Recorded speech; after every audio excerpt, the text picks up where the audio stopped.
Hard to believe it's already been a year since the release of Octopath Traveler. The game received such high praise for its style and story upon release, and it seemed to tickle that nostalgia nerve just right for JRPG purists. The combat system, the leveling, the items, it was so distinctly Final Fantasy in its design. Which is fitting considering it was developed by Square Enix, likely as an excuse to go back to the foundation of what made those JRPGs great to begin with. But did it really do that? It has been a year after all, and the dust has long since settled from the explosion it caused upon release. And now with it getting a re-release on Steam, I think it's long overdue for a replay to find out what made the game excel, and more interestingly, what held it back. Where to begin in a game as large as this?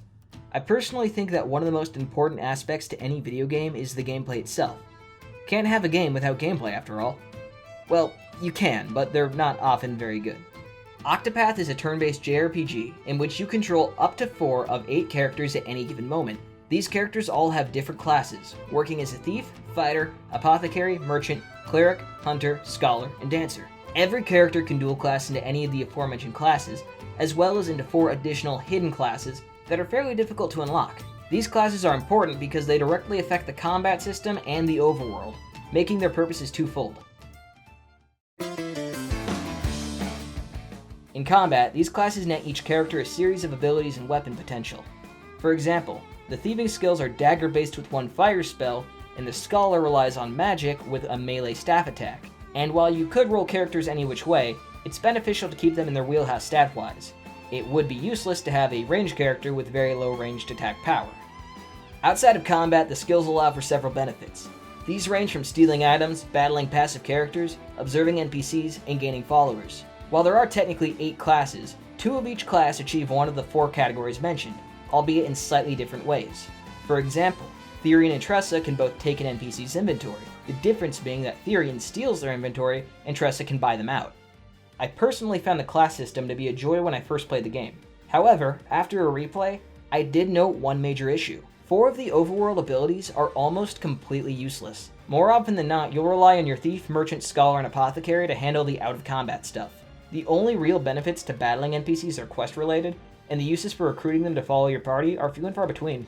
It's not a large issue in the grand scheme of things, but within the skill system, it seems like they could have created a greater incentive to battle townsfolk or to have them follow you. I think it primarily has to do with the risk versus the reward. Stealing and buying items is obvious. You took something someone else had and you made it yours. Observation, instant discounts and benefits. Instigating fights can be tedious and is often not worth the trouble, and gaining followers is a test in blind faith, since the old man from Everhold could just as likely throw rocks as he could chuck boulders. That aside, I can't complain further about the gameplay. It's tight, responsive, and innovative. Combat's a joy, and getting into random encounters was never boring to me. It's aged well primarily because it's a timeless formula. The main story was one of the bigger points of interest when the game first launched. After all, the game is called Octopath, so it very fittingly involves 8 individual characters with 8 individual stories. Each is divvied up into 4 chapters, and each chapter is separated by huge amounts of grinding. Very often, you'll find yourself switching between stories in order to gain levels needed to move on to their later chapters. The method of spacing out chapters was intentionally done, I think, as a method of masking how similar each character's story is to one another. Call it formulaic writing or falling into tropes, but every path follows the exact same beats. They all essentially introduce a character, build them up, break them down, then redeem them. While I see this as something worth pointing out, I also don't see it as entirely detrimental. It's just something that, when you notice, you can't really stop seeing. That said, it didn't negatively impact my gameplay. What I did find detrimental is the utter lack of interaction between characters in the story. Despite constantly being in control of a party of up to 4 characters, if you take on a story mission, 3 of the members vanish into the ether as the narrative revolves around a single character at any given moment. This creates numerous plot holes in several chapters, as characters will become trapped or imprisoned in one cutscene, and after the cutscene ends, your 3 friends just show up like they watched the whole thing go down and did nothing. It's just something that doesn't make much sense. I love the small bits of banner in between story missions, sure enough, but completely removing them from the main story was both disappointing and confusing. One other aspect of the story that I'm not quite sure how I feel about is the super secret ending that contextualizes all 8 main stories. Minor spoilers, by the way, but I won't go too much into it.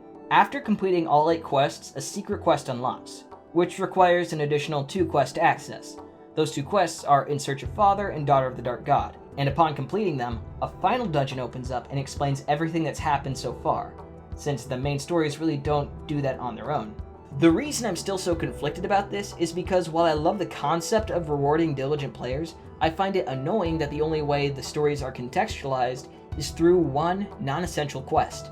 It feels like something that should have been made a main quest or at least been more heavily referred to throughout the game, since I'm sure the way most people heard about it in the first place was through the internet. I think it's fair to say that I don't look as favorably at the narrative as I did when I originally beat the game.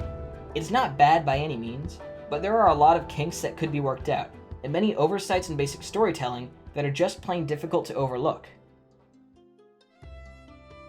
Finally, the one thing that was universally praised by early adopters of Octopath was the score.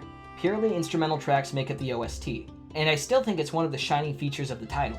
The composers obviously put a lot of heart into their themes, and it shows. Hell, throughout this video, you've been listening to some of my favorite tracks. I can't find a single negative thing to say about the music itself. At worst, I can make minor criticisms about its use in certain places. One theme I've made a particular note of was a piece I've dubbed, Let's Be Sad Now.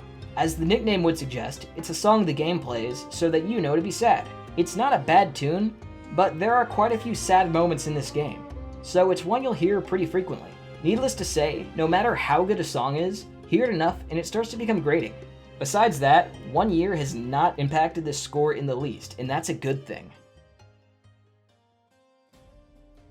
So, it's been a year. Has Octopath aged well? I'd say so. I definitely think the story was more interesting on a first playthrough, and it's the only significant piece of the game that doesn't hold up quite as well, but this classic JRPG is just that, classic. Even if you're a jaded cynic who only sees the negative in everything, it's still a joy to play. For those who didn't originally take a chance on the game, I highly recommend giving it a shot. It remains one of my favorite Switch titles, and now that it's been greenlit for Steam, I'm sure it'll find a great place in your libraries as well. And that about sums up my thoughts on Octopath a year in. Let me know if you agree, disagree, or if you think I missed anything really major in the comments. Also, stick around for future videos, including an upcoming level showcase I'll be doing for Mario Maker 2. Until next time, peace!